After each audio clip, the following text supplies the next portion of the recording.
Hi everybody, my name is Alicia. In this video, I'm going to talk about a very common and very serious writing error, the comma splice. Oh no. First, let's explore what a comma splice even is. After that, we'll learn how to fix them. Okay, so what is a comma splice? A comma splice is an error caused when a comma is used between two independent clauses without a coordinating conjunction. What does that mean?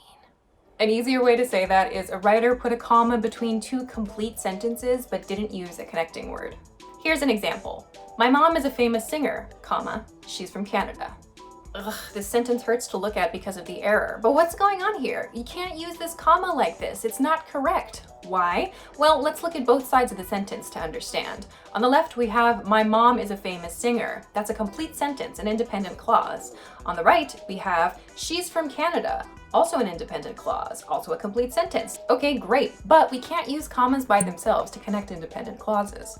This can be really confusing because in speech, this sounds totally normal, right? My mom's a famous singer, she's from Canada. But the problem comes up because we tend to write the way that we speak. Actually, using a comma here is totally incorrect. If you need a visual way to check your work, try replacing the comma with a period. If you do that and you're left with two complete sentences, congratulations, you have a comma splice and you have to fix it. Okay, so how do we fix this error? There are actually 3 ways to fix this error, which is great. That means it's up to you to choose which way you prefer and which way communicates the right idea. First, you can use a period to create 2 separate sentences. My mom is a famous singer, period. She's from Canada, period. Great, 2 separate sentences, comma splice fixed. 2, you can put a coordinating conjunction after the comma. A quick reminder, coordinating conjunctions are those short words that we use to connect sentences together, like and, but, and or. There are a bunch of them that you can choose from. In this case, it doesn't really make a whole lot of sense to use one of these. For example, my mom is a famous singer, but she's from Canada. So this is grammatically correct, but it sounds a little bit rude to Canada and to my mom. My mom is a famous singer, yet she's from Canada. Again, grammatically correct, but a bit rude. My mom is a famous singer, for she's from Canada. Again, grammatically correct, but this implies that everybody from Canada is a famous singer. You get the idea. So maybe a coordinating conjunction isn't the best choice in this case. 3, the last way to fix a comma splice is to use a semicolon. I know a lot of people are afraid of using semicolons because they don't know how to use them, but here's one really quick and easy way that you can use them. A semicolon can be used to separate 2 independent clauses. You might think, isn't that what a period's for? I can just use a period, right? Well, yes, you can, as we talked about earlier. The difference between a semicolon and a period in cases like these is that a semicolon helps us understand that the 2 ideas are really closely related. You can use it if a period feels a little bit too strong. So, my mother is a famous singer, she's from Canada. This helps us see that the 2 things are really closely related. In this case, I'm sharing some information about my mom. Okay, let's look at another example of a comma splice and consider how we might fix it. We told our manager our air conditioner was broken, comma, maintenance is coming to fix it tomorrow.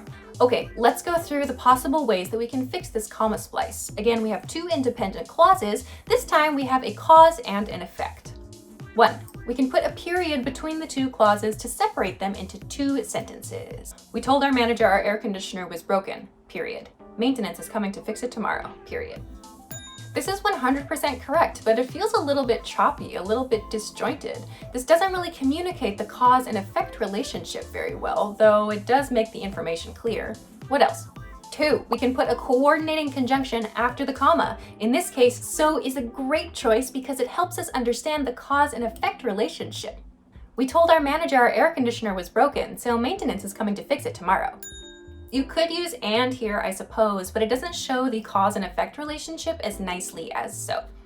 Okay, so our 3rd way to fix this comma splice is with a semicolon, like this. We told our manager the air conditioner was broken, semicolon, maintenance is coming to fix it tomorrow.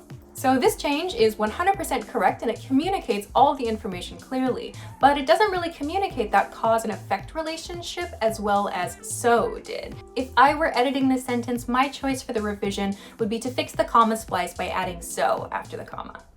Cool, so I hope this video gave you some quick and easy tips that you can use to clean up your writing right away. If you want to, you can leave some cleaned up example comma splices in the comments as well.